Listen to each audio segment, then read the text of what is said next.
Hiver 1708. Région du Haut-Mississippi, intérieur de l'Amérique du Nord. Lorsque le froid descendait en dessous de 40 degrés zéro, il ne s'agissait pas seulement d'inconfort, mais de sélection naturelle. À cette latitude, personne ne construisait de bâtiments trop hauts. Personne ne déclenche d'incendie sans réfléchir. Personne n'a gaspillé de bois dur. La forêt punissait l'arrogance. Pourtant, à la lisière du village du peuple que nous connaissons aujourd'hui sous le nom d'Ojibwés, un homme faisait exactement le contraire de ce que préconisait la tradition. Il s'appelait Makwa Adizzi. Il n'était pas le patron, ce n'était pas le meilleur chasseur, il n'était pas le plus âgé, mais il observait le vent comme quelqu'un qui écoute un secret, et cet hiver-là, il était sur le point de défier tout ce qui maintenait son peuple en vie. La structure qui n'avait aucun sens, les habitations traditionnelles étaient petites et compactes. Un seul feu, toit bas pour conserver la chaleur. C'était simple. Plus l'espace est petit, plus il est facile d'y maintenir une vie normale. Mais Makwa Adizzi a commencé à défricher le terrain pour quelque chose qui a pris trop de temps. 2 rangées parallèles de jeunes pieux, arbres verts, souples, fins, pas des chênes centenaires, pas des troncs rigides, tiges flexibles. Ils se sont moqués de lui. Ça va s'effondrer. Le vent coupera comme un couteau. Personne ne chauffe tout un couloir. Il n'a pas répondu. Pendant que tous les autres renforçaient leur hutte basse, il créa un couloir. Trop long, trop haut, trop d'espace pour un seul feu. Et puis vint la question que personne ne posa à voix haute. Comment des dizaines de personnes pourraient-elles survivre là-dedans, sans suffoquer? L'erreur qui semblait évidente. Au printemps précédent, alors que la sève coulait encore abondamment sous l'écorce des arbres, Makwa Adizzi avait sélectionné du bois vert, parce que le bois vert se courbe. Lorsque les hommes ont tiré les poteaux vers le centre et les ont attachés ensemble, l'un des piquets s'est fendu. Rire bref. Mais la plupart se sont inclinés. Lorsque les extrémités se rejoignirent au sommet, liées par des fibres internes d'écorce humide, la structure apparut comme le dos d'un animal endormi sous la neige. Il y avait cependant un problème plus important. Il n'a pas déclenché d'incendie. Il en a creusé plusieurs, alignés, espacement, silence.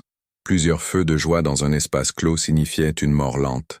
La fumée ne négocie pas, le plafond invisible. Lorsque les premières neiges légères sont arrivées, Makwa Adizzi a allumé 3 feux de joie. La fumée s'éleva, mais cela n'a pas été complètement révélé. Elle est restée, suspendue. Elle a formé une couche épaisse au-dessus. À hauteur des yeux, l'air restait respirable. Au sol, le froid était lourd comme une eau invisible. Mais les plateformes latérales étaient au-dessus de lui. C'était un calcul invisible. La fumée comme isolant thermique. De l'air froid emprisonné en dessous. La chaleur humaine qui maintient l'équilibre. Lors de la 2e nuit la plus froide, il alluma 5 feux de joie. Rien ne s'est effondré, personne n'est mort suffoqué, mais la structure commença à grincer sous le poids de la neige. Si elle était rigide, elle partirait, mais elle faisait étalage de ses muscles. Bien, et il est revenu. La première migration. Au cours de la 3e semaine de froid intense, un chalet traditionnel a perdu son toit. Le bois épais ne pliait pas. Il est parti. La famille a passé la nuit entassée chez des proches. Le lendemain matin, l'homme se dirigea vers la longue structure. Il n'a pas demandé d'abri. Il a demandé « Combien d'espace reste-t-il » Makwa Adizzi a désigné un quai vide. Pas de discours. La migration a commencé là. Le vrai test. La tempête est arrivée. 10 feux de joie allumés. Près d'une centaine de personnes respiraient dans le même couloir. Le plafond de fumée s'épaissit. Une famille a déposé du bois humide dans le feu. La fumée descendit. Petit, mais ça a foiré. Un enfant toussa. Makwa Adizzi descendit le couloir. Il retira le mauvais bois. Il le remplaça par des bûches préalablement séchées sous les plateformes. La fumée s'éleva de nouveau. Il est alors devenu clair. Cela n'a fonctionné qu'avec une discipline collective. Sans coordination, le système finirait par tuer tout le monde. Quand le vent a essayé de tout emporter, le vent frappait le côté est avec une force soutenue. La structure s'est inclinée de quelques centimètres. Les liens gémirent. Le bois s'est courbé. Et il est revenu.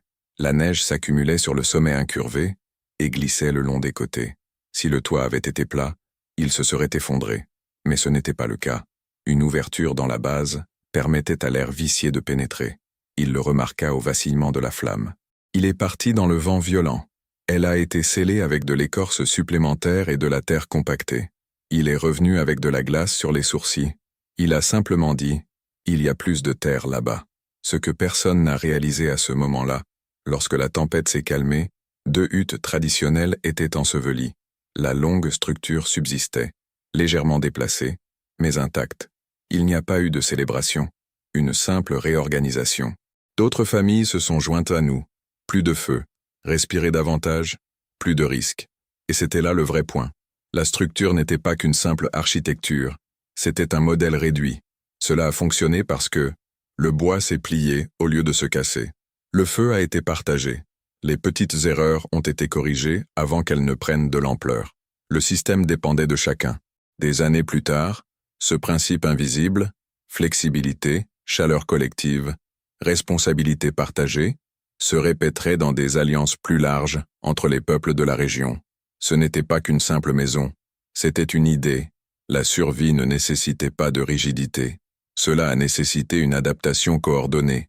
Et durant l'hiver 1708, alors que le froid glacial s'abattait sur tout à l'extérieur, près d'une centaine de personnes ont appris que la chaleur individuelle est un réconfort.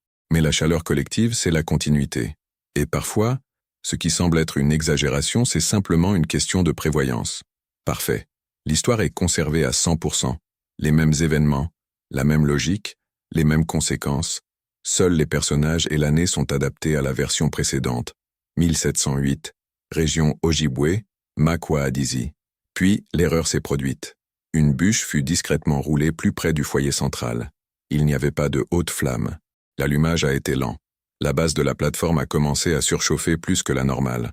L'odeur est apparue en premier, pas à cause de la combustion du bois, mais le bois qui surchauffe.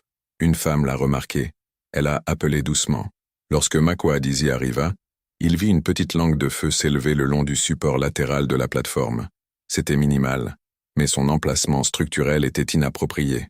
Si cette flamme venait à se propager à travers la structure interne, elle atteindrait les fixations sèches de l'arche principale. Et si les cordes brûlaient, le plafond se détendrait, avec près d'une centaine de personnes à l'intérieur. Sans cérémonie, Makwa-Adizi souleva le tronc à l'aide d'un crochet en bois. Un autre homme jeta de la terre compactée sur la base incandescente, et non de l'eau. L'eau gèlerait trop vite et transformerait le sol en un piège glissant. La flamme s'est éteinte. Mais le mal était déjà fait. L'une des traverses supérieures, directement au-dessus de la source de chaleur, avait commencé à sécher plus que de raison. Elle était devenue trop rigide. Et le bois rigide, sous un vent violent, ne plie pas. Il se fissure. Le snap. Le lendemain matin, alors que le vent latéral s'engouffrait contre la structure, le bruit fut entendu. Sec, court, différent. Certains se sont réveillés. Moi aussi, j'aime bien. Il grimpa aussitôt à l'intérieur, s'appuyant sur les poutres transversales. Là-haut, la fumée lui piquait les yeux, mais il connaissait déjà cet environnement. Il trouvait les liens trop serrés. Si elle venait à se briser complètement, l'arche perdrait son alignement. Elle ne s'effondrerait pas immédiatement, mais cela créerait une déformation. Sous le poids de la neige accumulée, cela pourrait déclencher une réaction en chaîne. Il était impatient de voir l'aube. Il a soigneusement découpé la partie endommagée. Il l'a remplacée par une bande d'écorce humide qu'il gardait sous la main en cas d'urgence. Il travaillait au-dessus du niveau d'air respirable, retenant sa respiration lorsque cela était nécessaire. En bas, personne ne criait, personne ne courait. La confiance commençait à s'installer, encore fragile, mais réelle. Alors qu'ils descendirent du bus, un enfant a demandé « Va-t-il tomber ?» Il a simplement répondu « Non », et il retourna à son poste près des ouvertures du toit. Mais cette catastrophe évitée de justesse a laissé une marque invisible. Si le feu s'était élevé de quelques centimètres, si le vent était plus fort, si l'amarrage venait à se rompre sous la pleine charge, il n'y aurait pas de seconde chance. Le lendemain matin, Makwa-Adizi a réorganisé toute la zone située sous les quais. Cela a créé une plus grande distance entre le bois de chauffage et le feu. Il a instauré une règle tacite. Le bois neuf ne peut être introduit qu'après plusieurs jours de chauffage indirect. Il n'a pas prononcé de discours. Seul l'agencement a changé. Et tout le monde a compris. Le froid immobile. 2 semaines plus tard, l'hiver atteignit son point le plus brutal. Pas de vent. Aucun des deux noms. De l'air immobile. Lorsque l'air ne circule pas, il s'infiltre. Cette nuit-là, la température est descendue à un niveau jamais vu depuis longtemps. Le sol gelé s'est légèrement rétracté. De légers déplacements se sont produits au niveau des piquets. Rien de visible de loin. Mais à l'intérieur, la tension modifiait l'équilibre des ouvertures dans le plafond. Le flux d'air a changé, quasiment imperceptible. La fumée commença à descendre de quelques centimètres. Au début, personne ne l'a remarqué. Puis, mes yeux ont commencé à me brûler plus tôt que d'habitude. Un enfant, le fils d'une des familles qui avaient émigré après avoir perdu leur hutte, se mit à tousser sans cesse. Ce n'était pas un inconfort, ce serait insuffisant. Ouvrir trop le toit permettrait à l'air extrêmement froid de pénétrer directement. Le fermer trop hermétiquement emprisonnerait la fumée. Un équilibre délicat.